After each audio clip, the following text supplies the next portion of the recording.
welcome friends to another At Home with Theosophy. We are exploring a group of writings by Annie Besant on the laws of the higher life. And today we are going to explore what she calls the law of duty, or what in India is called Dharma. So this idea of the law of duty, as we are going to see, requires a certain understanding what Annie Besant means by duty here, which is, as I said, connected in some ways, not exactly again, with the Hindu idea of Dharma. In India, Dharma means many things. One of them is the idea of what a person ought to do so that his or her life is a good life, a righteous life. So we'll see all of this. Annie Besant starts by defining some terms. She says, now we enter on another stage of our study, and we have to consider how a person should guide his conduct in order that in him the higher consciousness may manifest itself in all its power.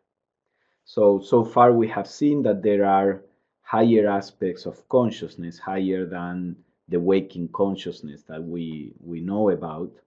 And we have seen that there are certain laws that rule how consciousness expresses itself, either through the body or how consciousness embodying different bodies throughout the process of reincarnation and ruled or contained or regulated by the law of karma, how consciousness develops. What Annie Besant wants to explore today is what for her is the fundamental, the foundational principle that allows consciousness or the higher consciousness to develop. And this is what we are going to see. She says, we want to see what each of us can do now in the position that we are in to prepare ourselves for that divine unfolding which is happening slowly within each of us. So in the Theosophical view, the idea is that the higher consciousness is unfolding gradually, little by little, but at some point in the process of evolution, we begin to be able to cooperate with this unfoldment, so that this unfoldment is more definite, more robust. It's an unfoldment that happens in a faster way than the one that happens by merely experiencing life after life without much cooperation on our part. So she says, in order that we may follow the subject well, let us define one or two words and expressions that we shall have to use throughout. So first, she says, I have used higher life in the widest sense of the term, for all manifestations of life above the physical. This idea of the higher life, higher consciousness, as Annie Besant suggests here, can be applied in different ways. Often in theosophical literature, you will see that the idea of higher life or higher consciousness is applied in a more specific way to the consciousness of our spiritual nature, to, technically speaking, to the consciousness of the individuality or Atma Buddhi and higher manas. Now, she says that she's using the term here, higher life, in a wider sense to refer to anything that is higher than the waking consciousness, the physical waking consciousness. Of course, this idea of higher and lower is just metaphorical, but all she refers by this all consciousness that is beyond the physical consciousness that we are functioning with right now. So she says, It would include the manifestation on the astral plane, which is the plane that is above the physical plane, the manasic plane, the Buddhic plane, the atmic plane, and whatever in the vast universe may lie beyond. So this is what she means, everything that is beyond the physical plane. Now she says all manifestations of the higher life, as thus defined, are not necessarily spiritual. The manifestation of the life may be on the astral plane or on the manasic plane, which is the one that is beyond the astral plane, but it is no more spiritual there than it is on the physical plane. A person may possess an eye that can see far into space. He may hear the singing of the devas, the gods. But all this is phenomenal. All that is transitory. The spiritual and eternal is not of the life of form. So this is an important distinction. Annie Besant is saying here that not everything that is non-physical is spiritual. And this is a confusion that exists today. We talk about spiritual healing, and by that we merely mean a kind of healing that is not accomplished by physical means, with pills or with physical medicine. We may be talking about the use of energies. Now, we can use the word spiritual if we want in that way, simply to mean anything that is non-physical. But what Annie Besant is pointing here is that not because something is not physical, it means that it's spiritual. The use of energy is just use of energy, whether that energy is an energy manifesting on the physical plane as electricity, for example, or is an energy manifesting on the etheric planes as prana, or is an energy manifesting on the astral plane or manasic planes. It's just energy. It's not more spiritual. It's non-physical energy, but in itself, it doesn't have a quality that is radically different from the energy as we know it on the physical plane. The same may be said for these different powers, that psychic powers that Besant is talking about here. Just as we see on the physical plane, we can also see on the astral plane. Now that side, the side that can see auras or devas or whatever it is, that side is not a spiritual side. Again, we can use the word spiritual in a vague sense, and that could be done. But this is a psychic side, a non-physical side, but it's not spiritual. What does this mean? That even though we may see more, this seeing is an extension of the physical ability to see. And the seeing of a wider realm by itself is not going to make us more spiritual. It may give us more information about the world. If we are selfish, we will use that information in a selfish way. If we are unselfish, we will use that information in an altruistic way. But what the power of seeing non-physical realms gives us is just more information. What Annie Besant is implying here, as we are going to see, is that spirituality is that which transforms our awareness, not that merely expands the range of consciousness. As she says here, we may hear the devas singing. Well, just as we hear physical sounds, we can hear psychic sounds, but again, this is just an extension of the senses. Per se, this doesn't give us or doesn't bring a transformative element.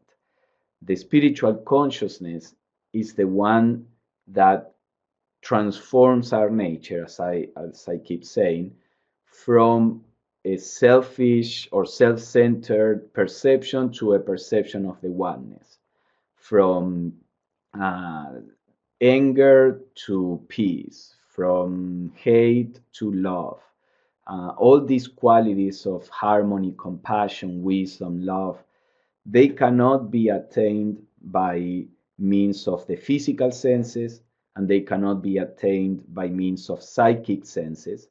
They can only be unfolded, because they are part of our nature, when we awaken the spiritual aspect of our nature, the spiritual consciousness, which is beyond the physical and the psychic. So we could say that there are three realms in the universe: the physical, the non physical or psychic, and then the spiritual. So, how does she define the spiritual? She says here, as we saw, all these the things that may come through the senses, whether psychic or physical senses, is phenomenal, transitory. Phenomena is used in philosophy to refer to appearances. We may see an aura or a deva, or we may see energies, but all of this is still in the realm of illusion, in the sense that we are just seeing forms that come and go. We are seeing forms that are separate from each other. We are seeing how the one self, which is a unity, appears to our senses in a multiplicity of ways. So we only see the appearances. We cannot discern the one reality behind all the different appearances, the one reality that is the eternal. So a person may have a lot of knowledge of the physical plane and still be full of fear and worries. Or a person may have a lot of knowledge of the psychic planes and still be full of worry and fear.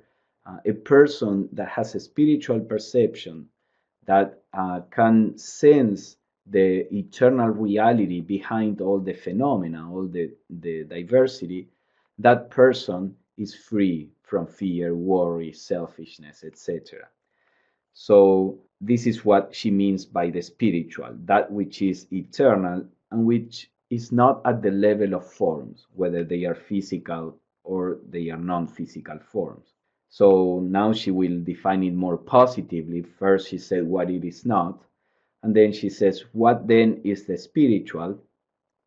It is alone the life of the consciousness which recognizes unity, which sees oneself in everything and everything in the self. The spiritual life is the life which, looking into the infinite number of phenomena, pierces through the veil of Maya or illusion and sees the one and the eternal within each changing form. To know the self, to love the self, to realize the self, that and that alone is spirituality. Just as seeing the self everywhere alone is wisdom. All outside that is ignorance. All outside that is unspiritual. So you see, she defines here this idea of what spirituality is, which is how the Theosophical tradition defines it. Uh, and I think this definition is important because otherwise there is this confusion, which I think happens a lot in modern regular spirituality, in which the mere fact that there is something that is non-physical is assumed to be spiritual, as I was saying. Uh, what is spiritual is far more transcendental, is far more transformative, and has nothing to do with the senses, but has to do with wisdom, with an insight into the reality of things. So then she says, if once you understand this definition, you will find yourself compelled to choose not the phenomenal, but the real, to choose the life of the spirit as distinguished from the life of the form, though on the highest plane. So a person that is interested in spirituality is interested in the essence behind the forms, even though the forms may be very on a very high plane. The forms are always passing. The forms are always a veil on reality. Forms are always a limitation of reality. Forms are always limited. Forms always have some features, and therefore they don't have other features. So whenever we are dealing with forms, we are dealing with the phenomenal universe. Um, Philosophically speaking, the illusory universe, because the forms come and go.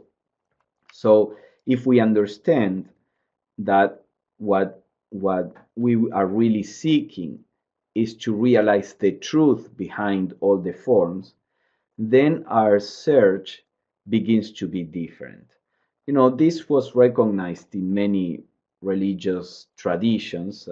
Patanjali, in the tradition of yoga, uh, a yoga that is more than just the asanas, the yoga as a discipline that includes the exercises or asanas, but it goes more also to the training of our emotions, our minds, and learning how to raise our consciousness to the spiritual.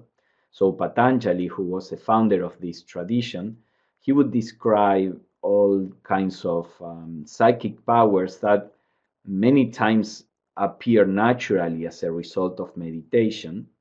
And he would say all these powers are fine, but they are an obstacle for the realization of the one. Well, he wouldn't say the one, but he would say the realization of the Purusha, the spirit, the essential spirit that is animating us. And why is that? Because if we develop more ways of perceiving the universe, and we dwell on the perception and the research or the relationship with all this immense diversity and variety that is in the universe, we will be constantly distracted from the search, the ultimate search, that is the search of the essential truth. So the idea from the spiritual point of view is that this perception is, non-physical perception, along with the physical perception, of course, but all perception that comes from the senses, which presents us a world that is out there. If we get too engaged with it, it doesn't matter on what plane we are working, physical or non-physical, we lose sight of the idea of oneness.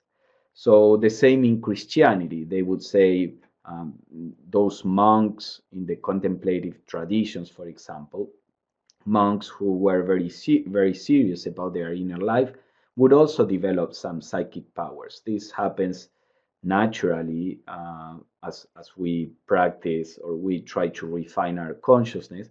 But they would also say, be careful, don't engage with them. They are put there by Satan, they would say, so that he gets you lost, because your search originally was the search for God and God alone. And now that you can have all these visions, you can have all these revelations, you soon will forget that you were looking for God in the first place, and will be lost in this world of visions and revelations, for example. So many of the mystics, the Christian mystics, were reluctant to engage in the visionary aspect of mysticism, although others, of course, did engage in that. Now, in the Theosophical view, it's not that the psychic senses are wrong, just as the physical senses are not wrong. The psychic senses are also perfectly natural. The problem is when in life we get lost in the playground of the physical senses, as the voice of the silence says, or we may get lost in the playground of the psychic senses, and that is where the problem is. If we can understand and retain this idea that our true search is for the reality that is behind forms, then having non-physical senses or not is a secondary matter. So let us see again. She says, if once you understand this definition, you will feel yourself compelled to choose not the phenomenal, but the real, to choose the life of the spirit as distinguished from the life of the form, though on the highest plane. You will be compelled to choose definite methods for evolving the life of the spirit, and you will search for the knowledge of the law which shall enable the consciousness to unfold, so that it may recognize its unity with all consciousness everywhere, so that every form shall be dear, not for the sake of the form, but for the sake of the self, which is the life and reality of the form. So you see, if we think that what will bring truth, happiness, joy, wisdom, compassion is the development of more faculties, whether physical or non-physical, then we will be interested in methods, techniques, meditations that are trying to awaken that aspect. So today, in modern spirituality, there is a lot of buzz about the chakras, kundalini, prana, etc., etc. And people, the message that is given to most people is that by awakening all this, they will attain enlightenment or peace or joy. Well, the Theosophical tradition says that that is a mistake, that that is not going to bring all of that. And this is said by people who have developed all of that. Blavatsky, Annie Besant, and other theosophists, they did develop all of this.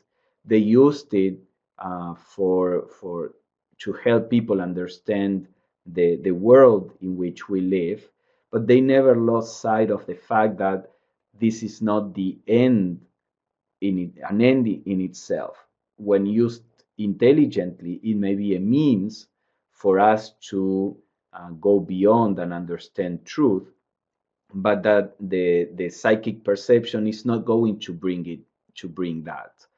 And this is, as I was saying, one of the misunderstandings in my view, and this is supported by the Theosophical tradition, one of the misunderstandings in modern spirituality. So she says, if you understand that what we need is to realize the truth that is beyond the forms, then you will be able to choose the methods and the kind of life that will lead you to that realization. And then she says, that is the note of the spirit. How shall we attain it? How shall we, blinded by matter, know it, know the one self? So this is a good introduction for what she's going to talk about, because when we talk about spiritual development, what do we normally think of?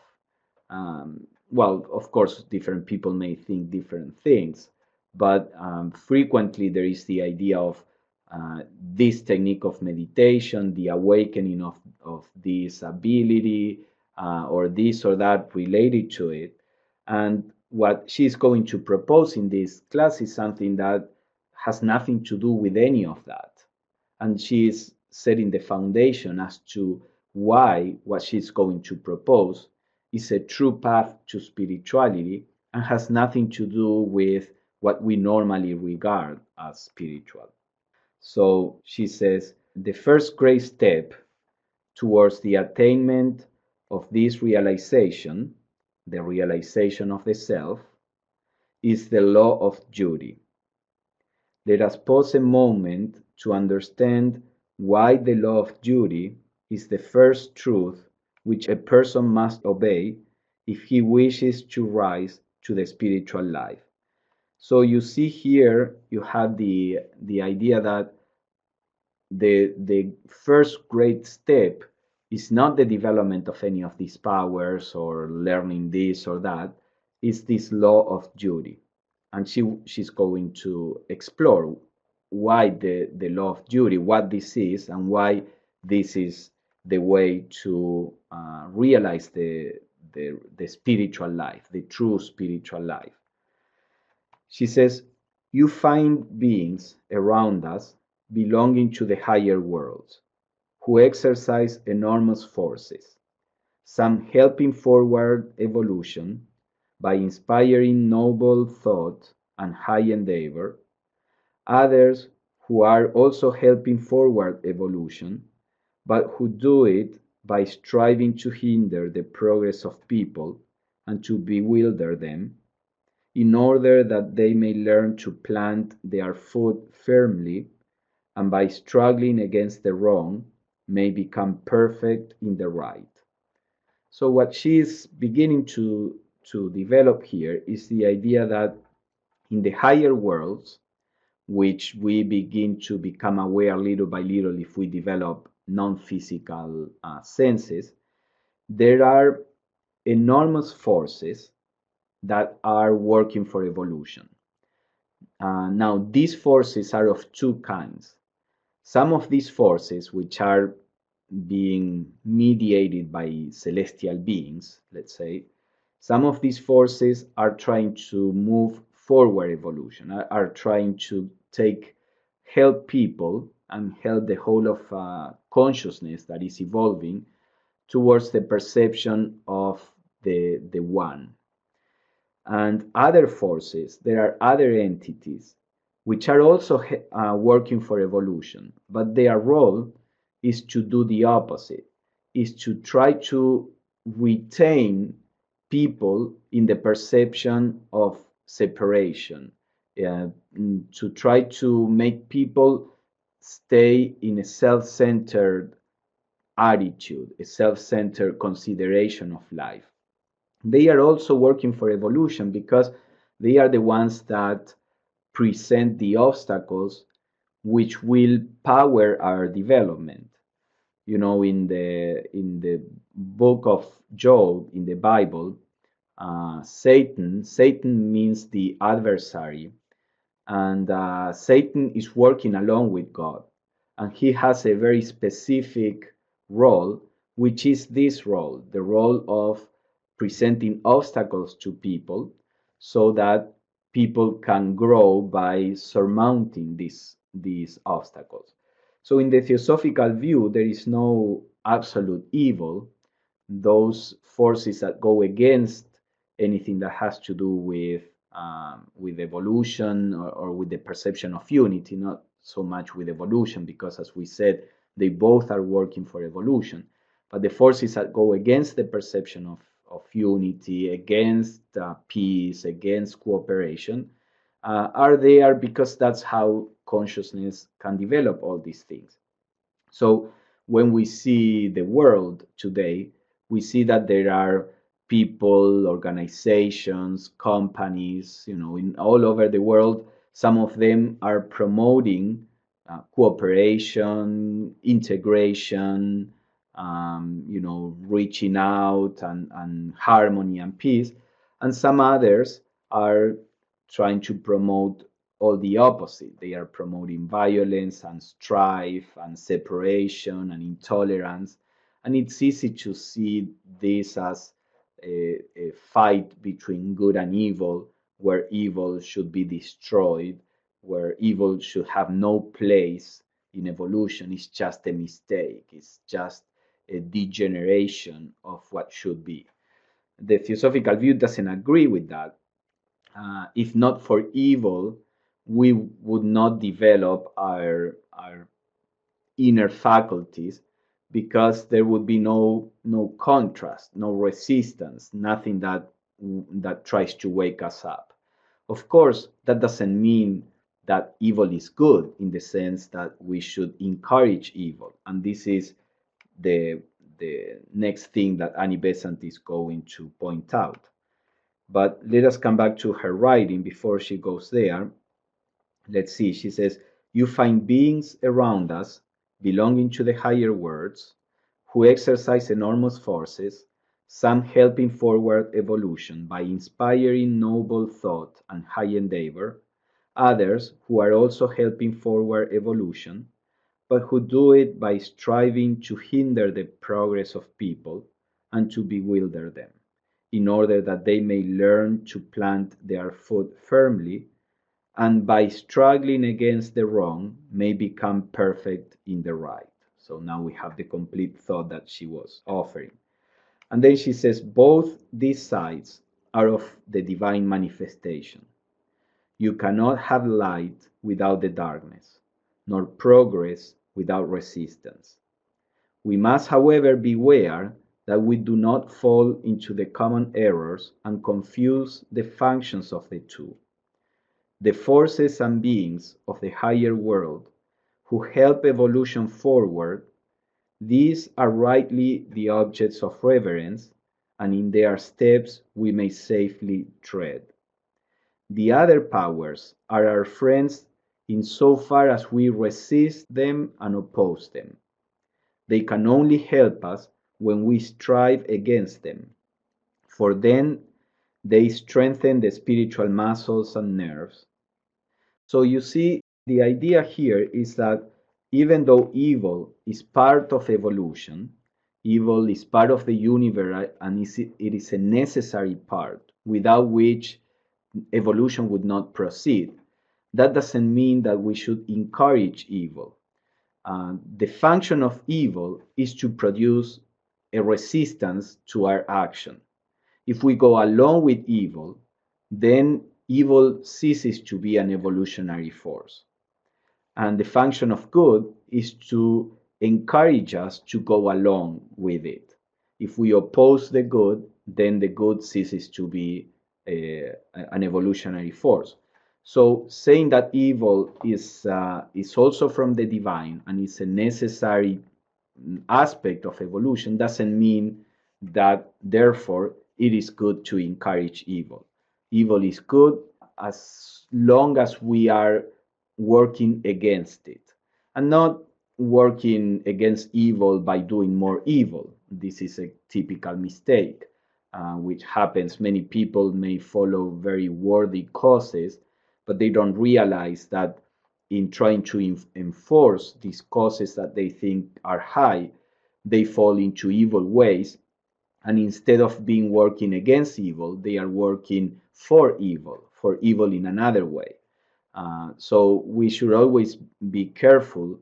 The idea is to encourage good without falling into using evil means, because then we are not encouraging good. So the reason why Annie Besant is bringing this up is because the more a person begins to develop the higher consciousness, the more difficult it is for the person to discern what the right path is, because then that person begins to be in touch, to get in touch with many forces that most of humanity is still unconscious of.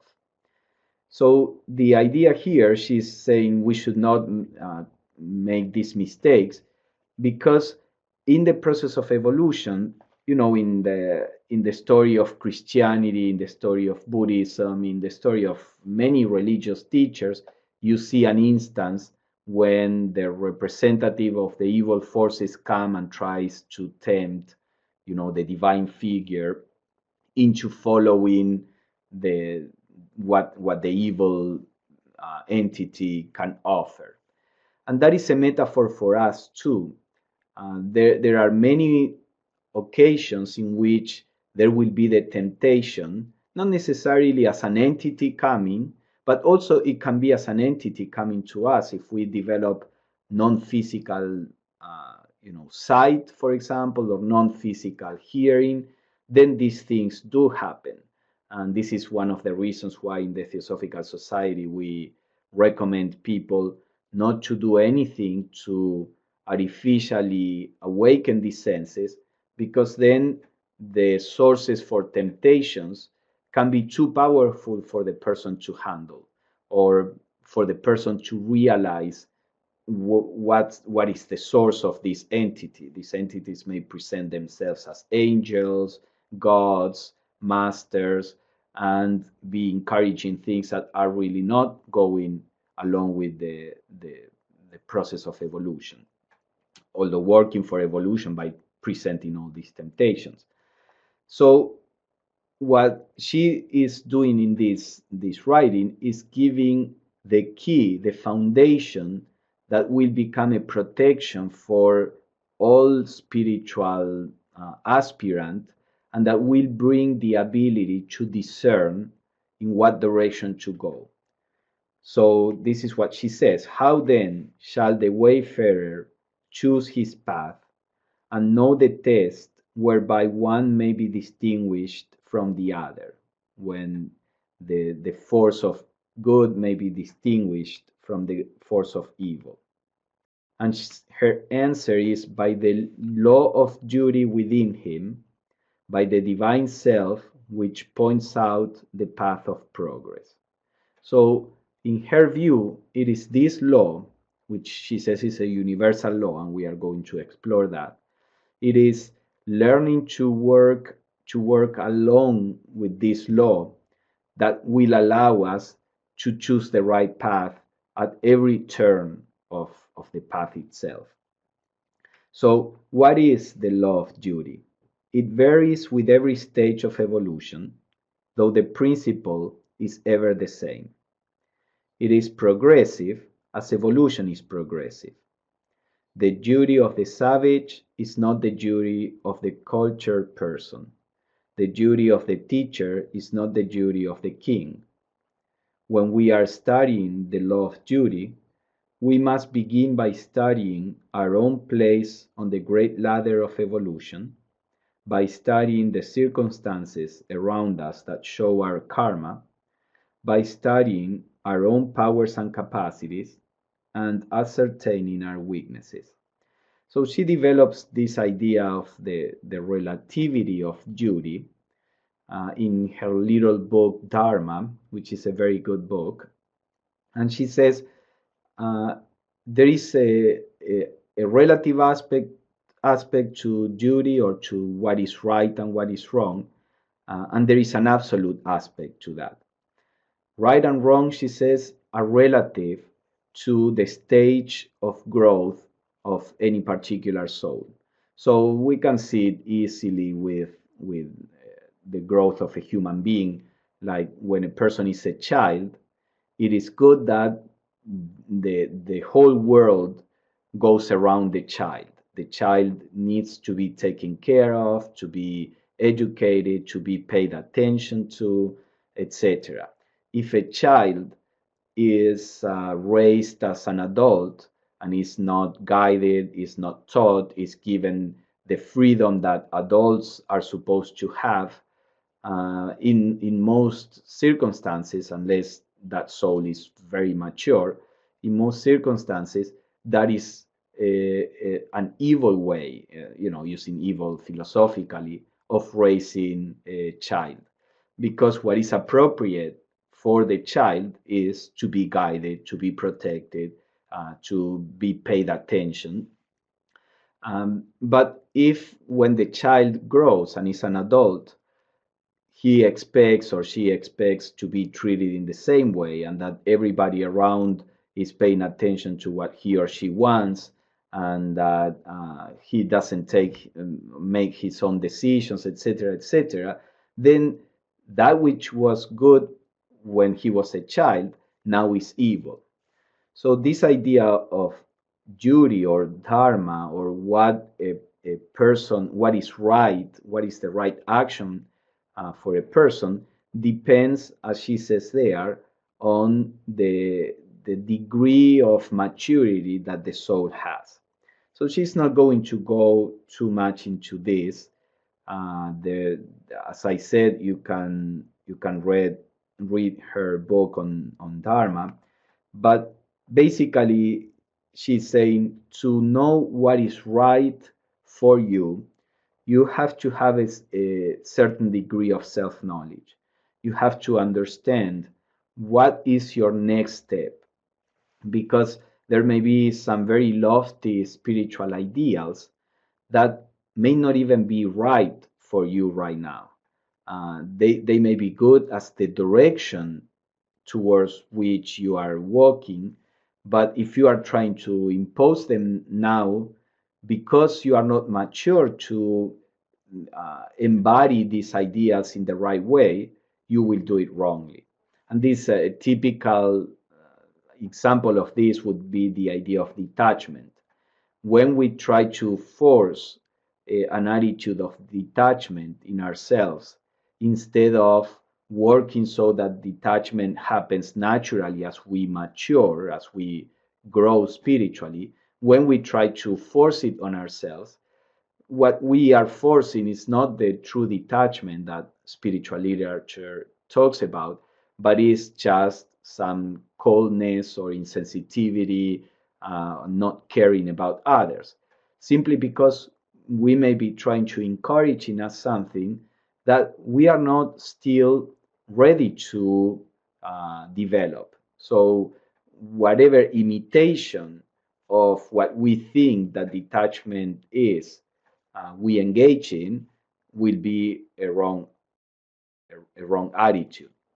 So even though the ideal of detachment, in the sense of not clinging to things, may be very inspiring and may be like the lodestar that we follow, we should work with what we need to work right now, and let that attitude, whatever that is, whatever the true spirit of detachment is, let that appear naturally in ourselves, because we are taking care of the next thing that I feel and I know that I can do. So we will see a little more about this. But basically, she's saying the the law of duty is the protection for the soul as the soul begins to encounter new worlds, new possibilities, new challenges. It is the law of duty that will protect that soul.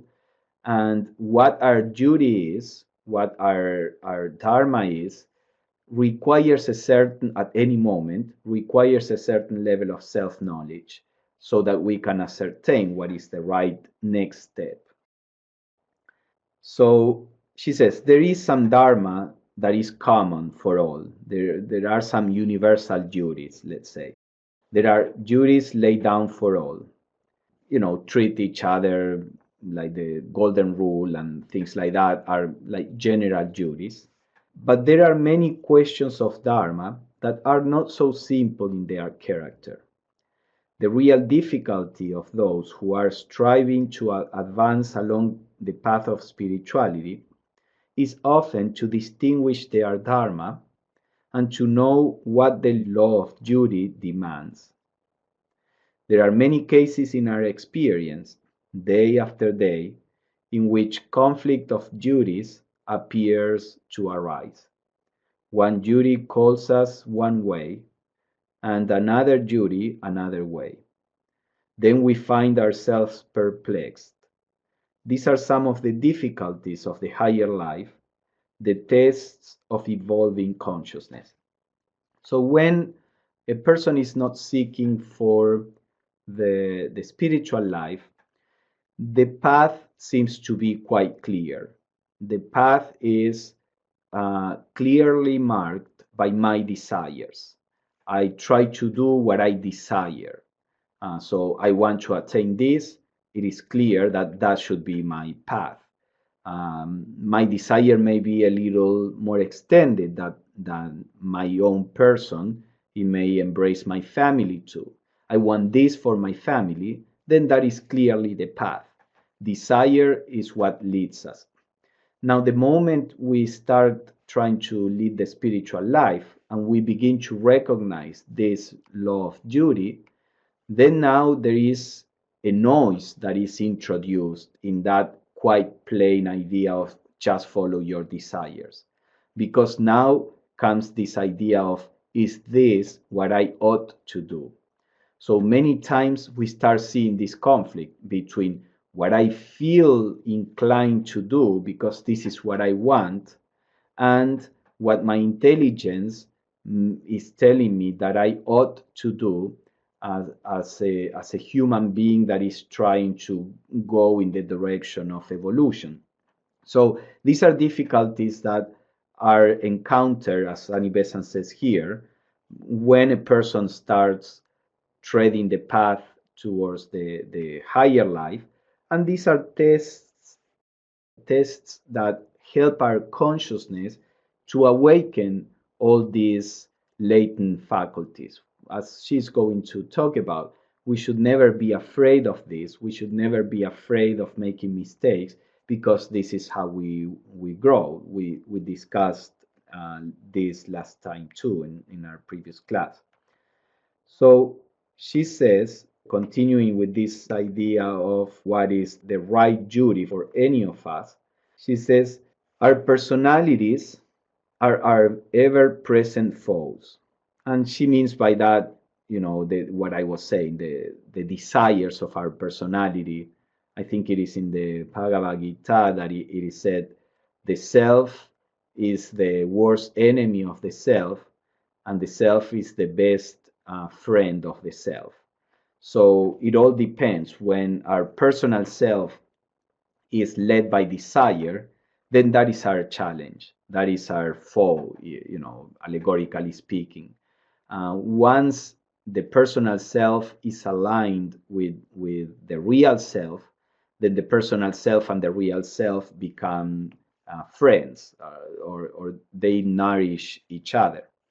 But in the aspect that Annie Besant is examining here, she says that our principal obstacle is the lower self, which clothes itself in 100 different forms, which sometimes puts on the very mask of Dharma, and so prevents our recognizing that we are following the path of desire rather than the path of duty.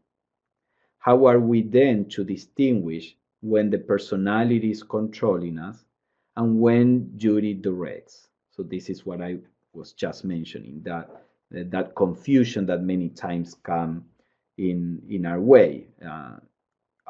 Should I do this? Am I doing this because I just desire to do it, or because I think this is the right thing to do? So how do we decide? She says, I know of no safer way in such trials than to retire quietly into the chamber of the heart, to try to put personal desires aside, and look at the question in a broader, clearer light, with prayer to our Guru Deva to guide us. So basically, she's talking about meditation. When there is this kind of decisions or this kind of confusion, then let us try to examine the situation from the highest point of view that we can attain. So, how do we do that? Perhaps after we wake up, before our desires and our worries and our fears begin to be stimulated, we may take some time and trying to leave our desires aside for the time being, and how much we can do this, it's something we cannot really manage. We can only try to do it. So putting our desires aside, we start looking into the situation from the highest point of view that we can.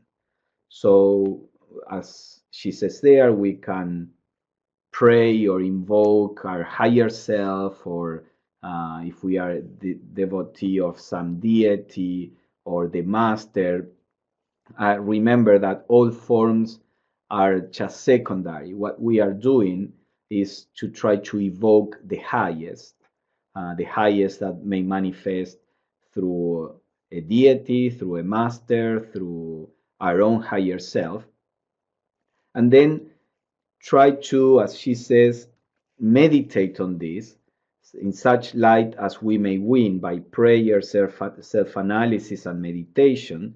Try to choose the path which appears to us to be the path of duty, what ought to be done, as I was saying. So basically, and this is very important because it may seem simple, but this is the key of the attitude, as we are going to see. What is required from us is not to be right. but only to do the right as we see it. We may be wrong, that is perfectly fine.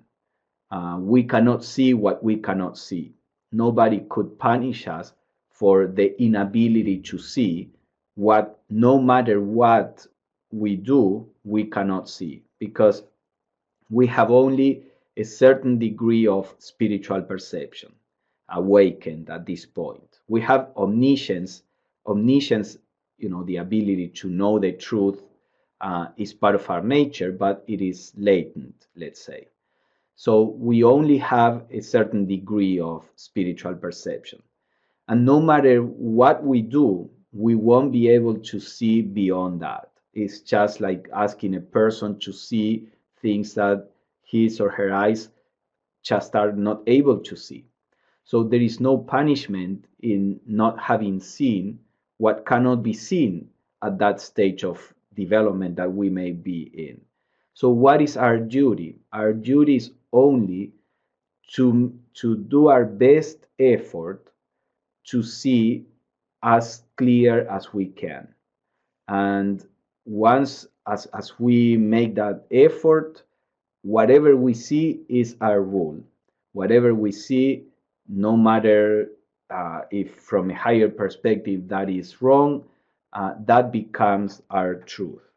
And she will emphasize this. She says, we may blunder, but if we blunder, having striven to see clearly, then the mistake is necessary in order to teach us a lesson that is vital for our progress. We may blunder and choose the path of desire, misled by its influence, when we think we are choosing Dharma. Even if that be so, we have done rightly in struggling to see the right and in resolving to do the right. So you see, it doesn't matter if we end up following desire, as long as we try to see what is the right thing to do, and we are following desire, thinking that we are following duty.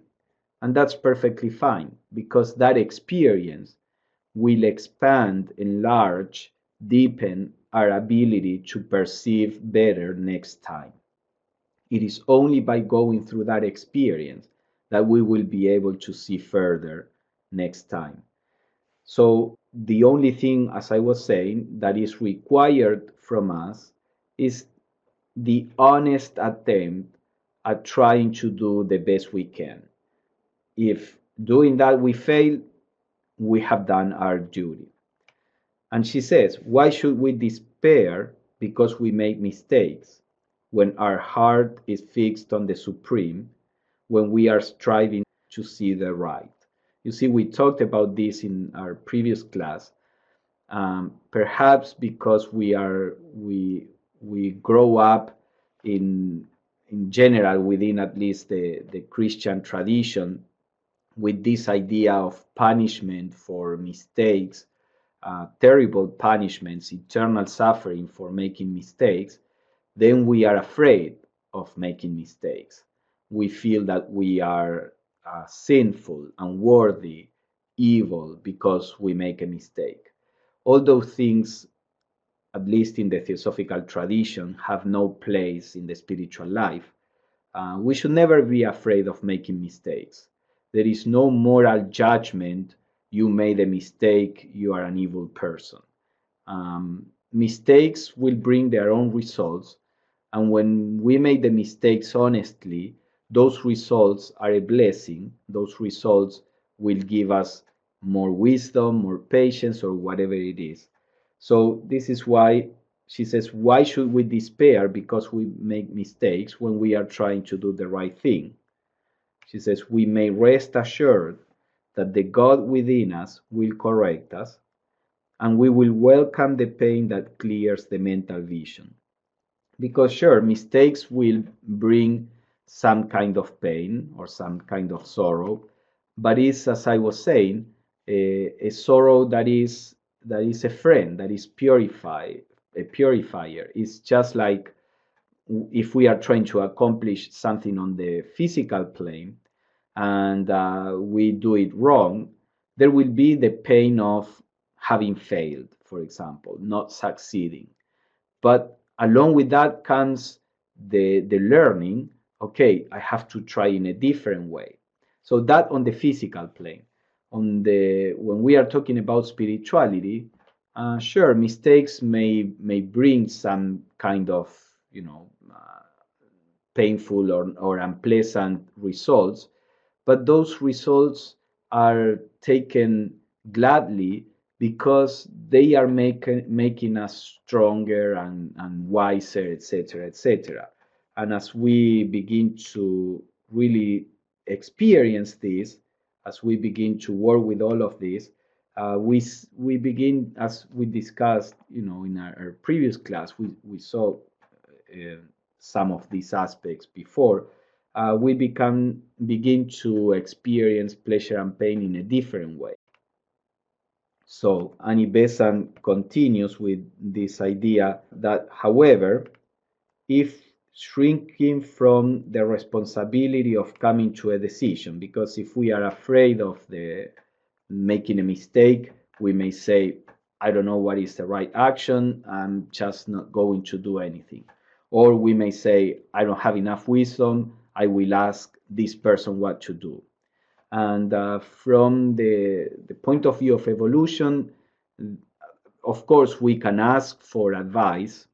We can always ask people that we think may offer us a different view. We can always ask them, but ultimately speaking, using the elements that we get from other people, from our past experience, from trying to reach the highest understanding that we can, using all these elements, we have to come to a decision of what we think is right.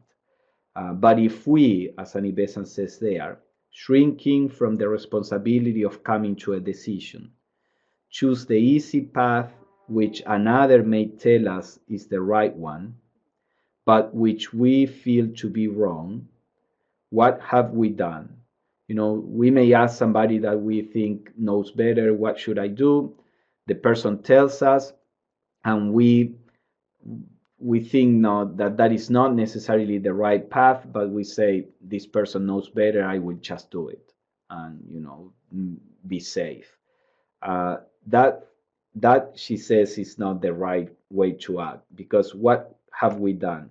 She says we have dulled the divine voice within us, and even though the path that we tread by another's choice may be the better path of the two, we have nonetheless injured our evolution by our failure to do that which we believed to be right. So, from this point of view, from the point of view of developing our own wisdom, it is better to follow the path that we think is right, even if it is wrong, than following the right path because somebody told us without knowing that that is the right path. So you see, we are not really so much concerned about the external actions. We are more concerned about the inner development. So, of course, ideally, the ideal is to see the truth and to act the truth. But before we get there, we get there by making mistakes. So it is more important that we try to follow, that we make this effort to discover truth than actually following a truth that we don't understand. And again, this is the transition, spiritually speaking, is like the transition from being a child and being an adult. A child needs to do what he's or she is told to do, because there is no enough development to be able to make certain choices. But as the child turns into an adult, the situation changes. That person needs to start making his or her own decisions. So this is the same spiritually speaking. And Annie Besant continues, taking as right that which in your heart you feel to be wrong, standing on another's advice and command, that mistake is a thousandfold more injurious than blundering through the glamour of desire, because you lose the very power to distinguish between right and wrong, and you put out the only light you have, however poor that light may be. So we are talking here about what in theosophical literature is sometimes defined with the Sanskrit word viveka. Viveka is this discernment between the real and the unreal, the right and wrong, the good and bad, etc. And the only way, as we are saying, to develop viveka, this discernment, is by trying to use it, by trying to discern. And this is, ultimately speaking, the only light that we have in our path, because people outside of us cannot really tell us what we should do. And the more complex the inner life becomes, the more difficult it is for any other person to tell us what is right from, for us. So she says, if we just give up this attempt at discovering what is right and just follow what another person says, we are making our discernment even poorer than it may be at the moment, because we are relinquishing that opportunity of stimulating our discernment. So always the way to act in trying to follow the law of duty is by, as we were saying, trying to perceive what is right and following it and learning from it. So she says, to do what we believe to be the highest, that is the only safe path for the spiritual aspirant. And then she says, how will you discern the deva, the god, from the asura, the demon, unless you test them by the standard of duty and by the righteousness they incarnate? So here she's coming to what I was saying at the beginning, that as we become accustomed to look at life from the point of view of the law of duty, and she will define a little more what she means by this. But first, she's talking, preliminary about the how we relate to the law of duty. But as this becomes the way in which we perceive the world, then we generate in us the ability to discern between good and evil, whether it is in a concrete situation, in an abstract situation, or in the form of a deva or a demon that appears to those who have psychic perception. Many times people who have psychic perception, they are constantly being approached by different entities. How would they distinguish whether these entities are coming from the side of good or evil? And again, without thinking of the evil entities in the way of the Christian devil. But how are they going to distinguish? Well, when we develop, when the law of duty is embodied in us, we develop that discernment, and we can clearly see whether that entity is speaking from the point of view of the law of duty, or is speaking from the point of view of desire, self-gratification, self-aggrandizement, a typical thing that astral entities try to do to fool people, is to tell them, you are great, you are the special channel of this special teaching that only you can. You see, it's all based on self-aggrandizement. So when people are not trained in their daily lives to look at things in this wider context of the law of duty, and we will see again why this is the context that we should take, then when they are not used to doing that, they have no means to distinguish from either these entities, or more commonly from the different options that appear in our lives. So Where duty is not done, where love, compassion, purity, self-sacrifice are not seen, there, there may be power, but there is not the spirituality which enlightens the world. And this is important even today. We are in a society where what our normal society worships is power, money, being smart, etc. And this is how we normally, as a society, tend to judge the different people, organizations, countries, how powerful they are, how much money they have, how many skills they have.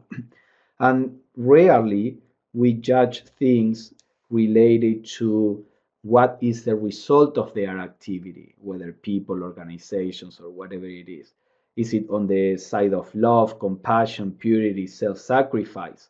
If it is not, sure, this person or country or company may be very powerful, but is not walking the path of duty. So there is here an important distinction. Plato said that a society degenerates when virtues are erased from the normal discourse, from the values, from how we judge things. And this is precisely what is happening in our culture today. But this is just an example of how the law of duty can become this framework that can show us what aspects of nature are going towards unity and what aspects of nature are going against it. And then she says, in the path of spiritual aspiration, we must not expect to find the way easy and plain, for the spiritual life is not obtained save by the repeated endeavor and constant failure, and the path of duty is not found but by undaunted perseverance. We know this, even in the Gospels, it is said the path to heaven is thin and straight, and then the path to hell is wide open. And this is what happens as we begin to be more and more serious about the spiritual life. Life becomes more confusing in many ways. It becomes clearer in some aspects. We start understanding many things that we didn't understand before, and there is a sense of certainty of understanding. But then when it comes to our response to life, it becomes more confusing because, as I said before, we normally act based on very clear things that we have acquired from the past, prejudices or cultural biases or our desires, and that is quite simple and straightforward. But when we start trying to live in a world that we are beginning to explore, obviously that seems more confusing. This is a new world. And we have to be ready for that. If we come to the spiritual life thinking that this life will make our life easier or this or that, as many times is advertised in modern spirituality because they are trying to sell you this or that product, if we come with that expectation, then we will probably be disappointed and we will retreat from that endeavor. If we know that we are trying to do something that is the essence of why we incarnate, the only relatively few souls at this point in evolution are at the stage in which they can begin to explore this new world.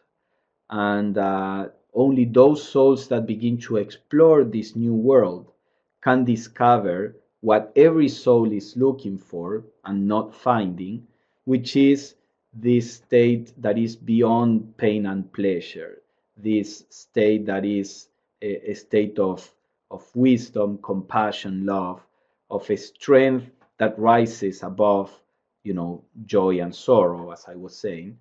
It is only by engaging in this path.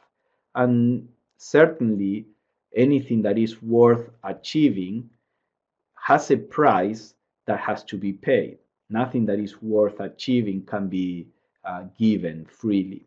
So the natural challenges that come to us, or confusion, or that comes to us in life, are our friends, are blessings, are a recognition from life that our souls are at that point where it can start growing in a different dimension.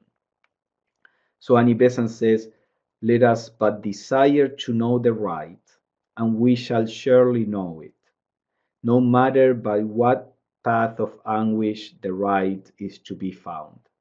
In our daily life, let us practice to do the right as far as we see it, and we shall surely see more clearly as we proceed."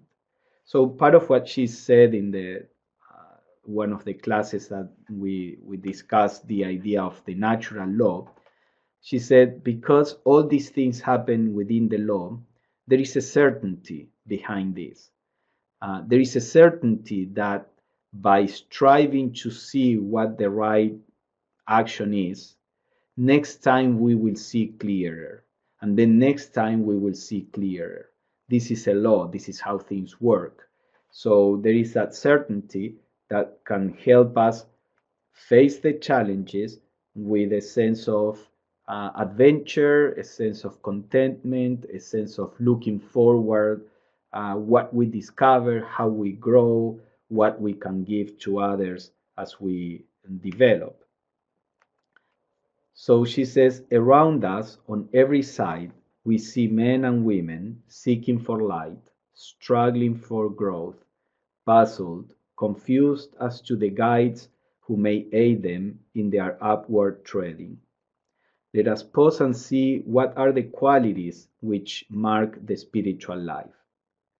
The world is not ruled by chance. No fortuitous happenings come into the lives of people. To all and each one who comes within the circle of our life, we owe a duty. So she's going to develop, okay, how can we take a guidance in this idea of the law of duty? And the first thing that she says, everything that happens in our life happens for a reason.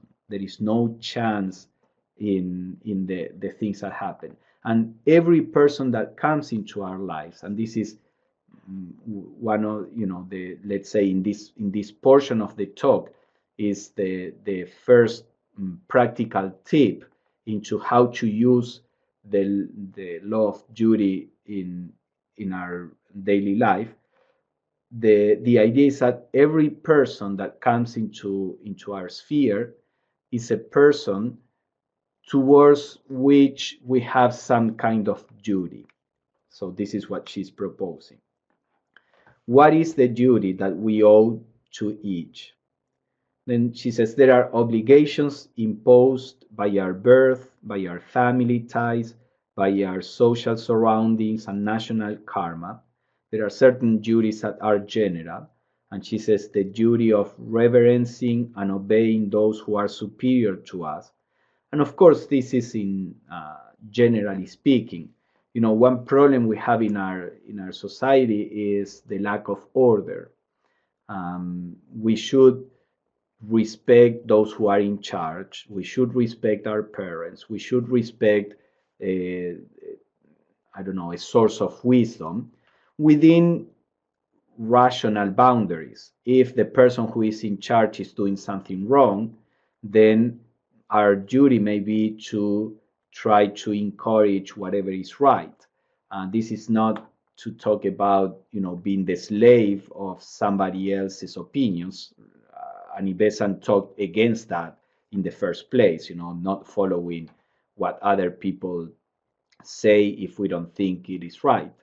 But here he's talking about a different thing. Many times we rebel against authority just as a question of self affirmation. Somebody else is in charge of something, and I want to be in charge, or I want to impose my ways, and then I produce disorder. So there is a certain level of order that comes when we respect the roles.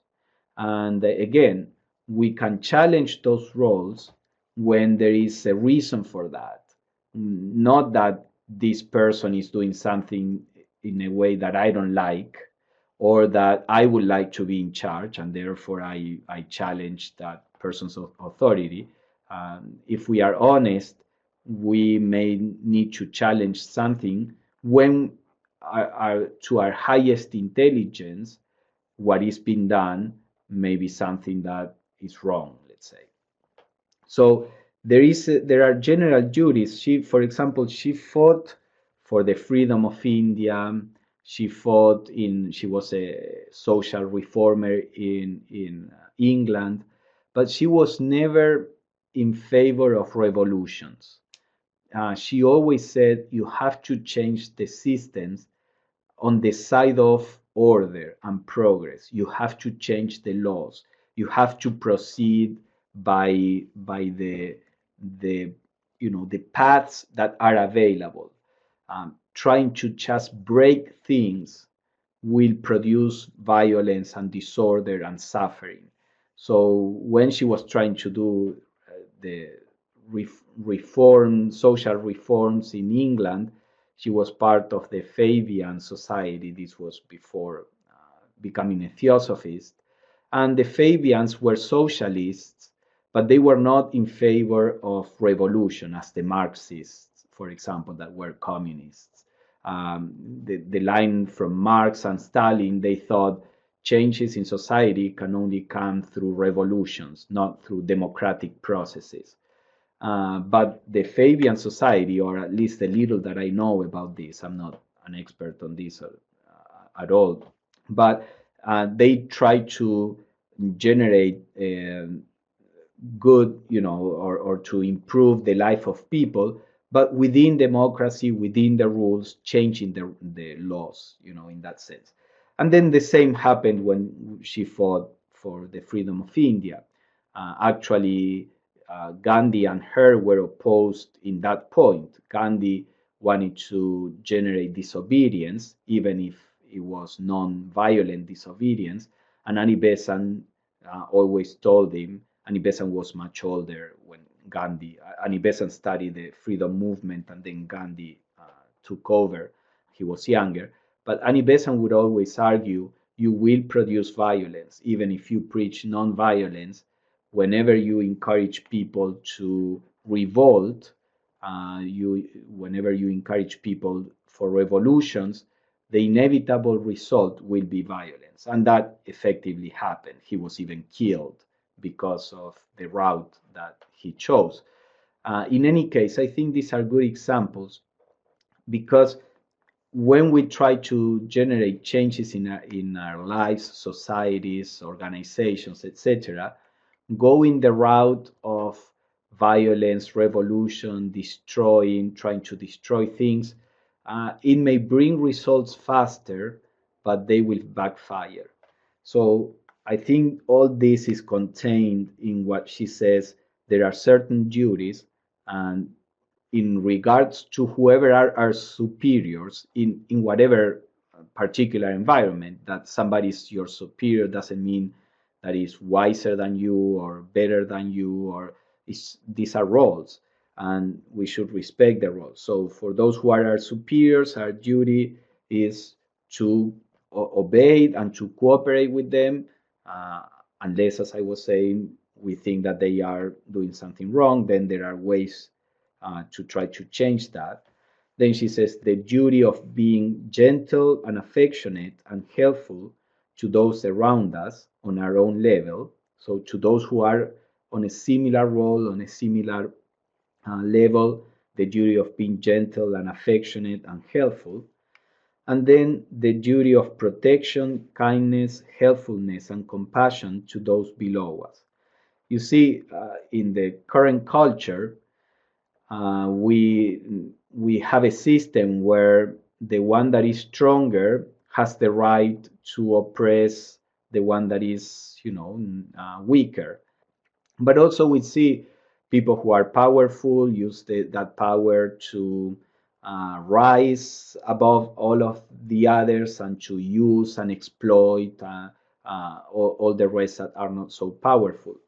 Now she says that the following the law of duty, the duty of those who are stronger is not to exploit but to protect the weaker, not to be a bully but to be kind to those who are weaker.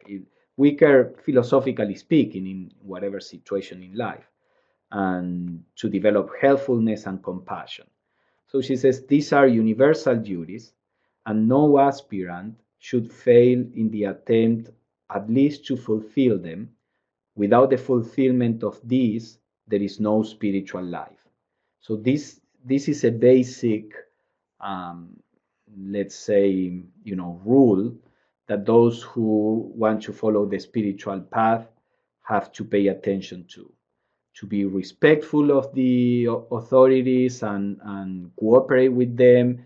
And if they go in the wrong path, to try to change that by rightful means and not through violence. Then the duty to cooperate and be helpful and affectionate with those who are, on the same level as we are equals, are, uh, peers.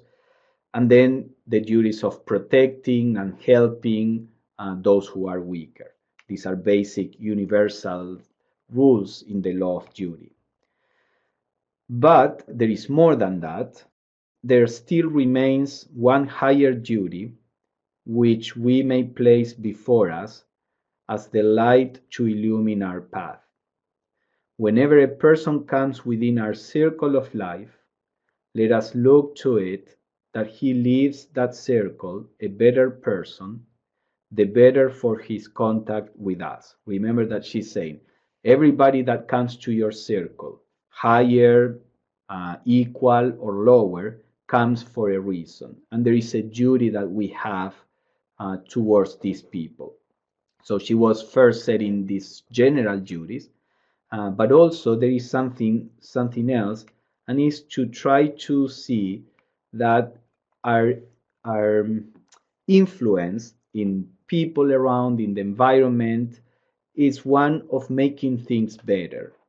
And with this, don't take it, in a prideful way. And making things better may be something very simple. It doesn't mean that we have to go around trying to force what we think is better for the world, force it upon others because we think that that's what spiritual people have to do. The fundamentalist Christian or from other religions that is trying to convert you is thinking that that is better for you. And in trying to do so, it may do great harm. So that is not what Annie Besant is proposing here. The idea is, in general terms, what kind of people are we?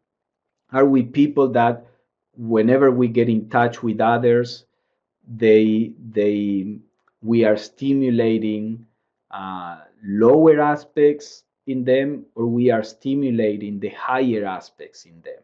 And again, generally speaking, there are some relationships that are strained from the past, from past relationships, as we saw in the previous class, and that they may not be harmonious relationships right now, but we can try to inwardly, as we were saying, try to heal the relationship, even if sometimes it's not possible to heal it externally in this lifetime.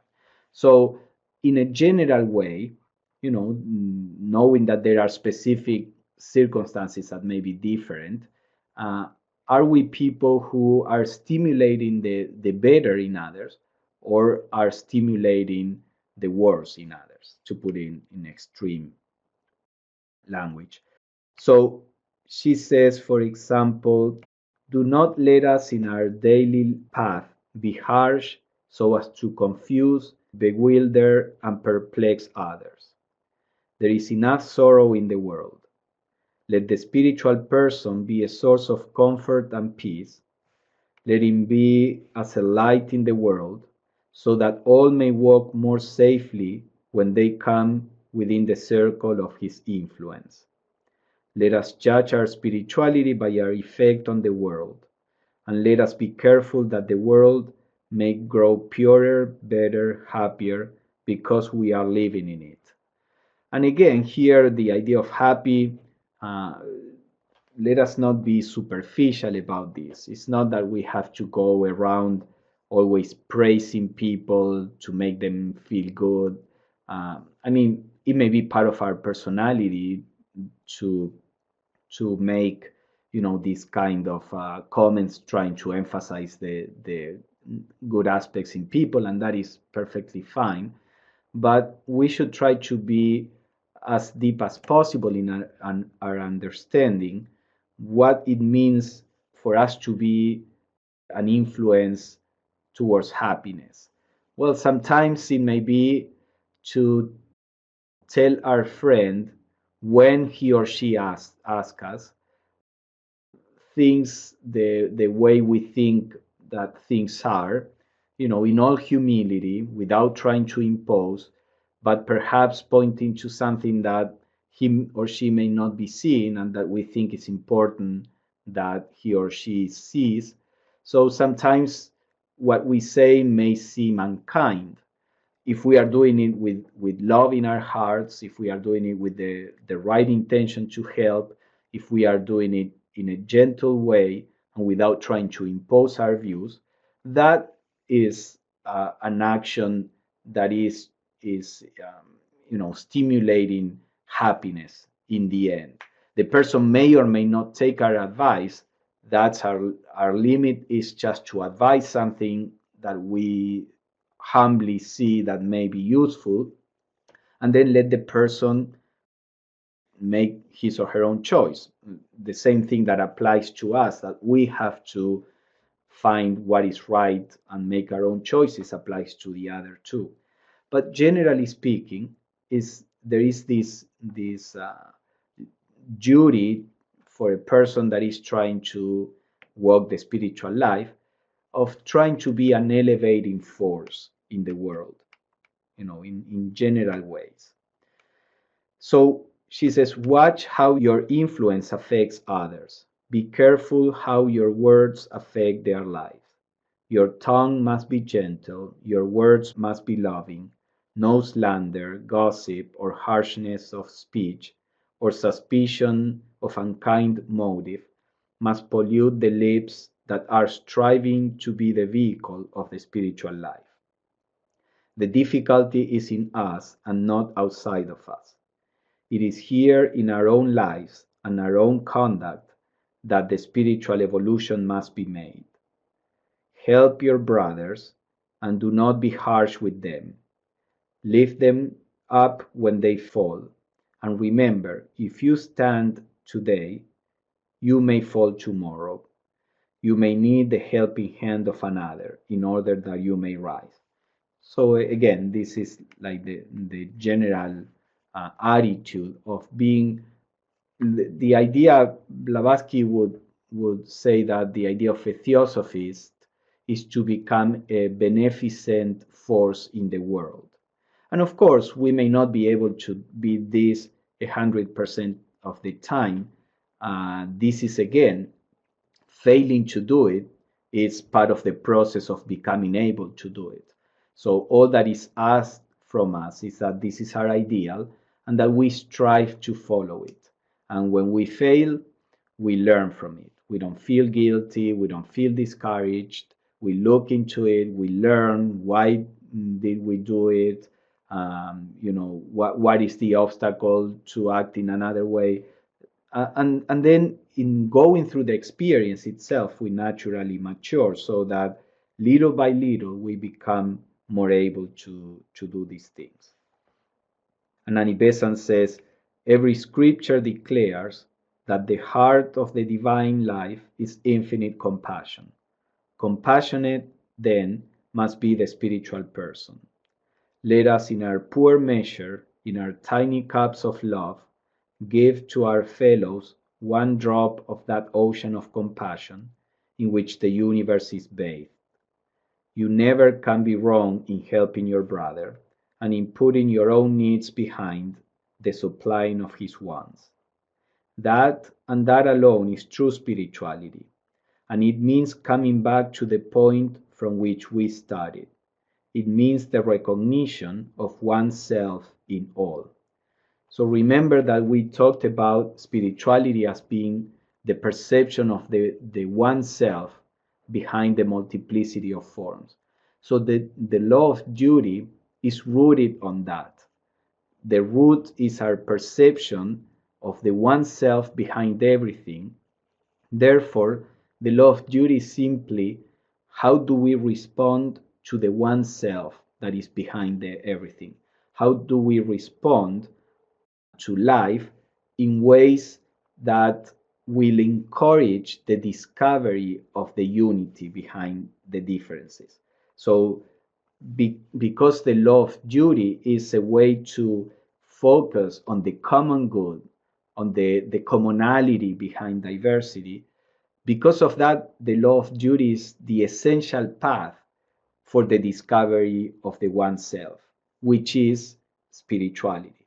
So, what Annie Besant does at the end is to wrap this up and say, because spirituality was never about powers, perceptions, etc., and spirituality is about recognizing the unity, the true path to spirituality, the essential path, is this law of duty, is learning to perceive and respond to the common good.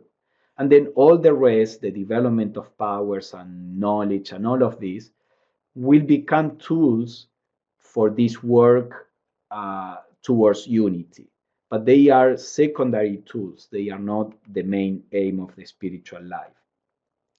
So she says the spiritual person must lead a higher life than the life of altruism, not simply help. He must lead the life of self-identification with all that lives and moves. There is no other in this world. We are all one. Each is a separate form, but one spirit moves and lives in all. Let us give devotion then to the supreme love. Let us recognize our oneness in it, and therefore our oneness with each other.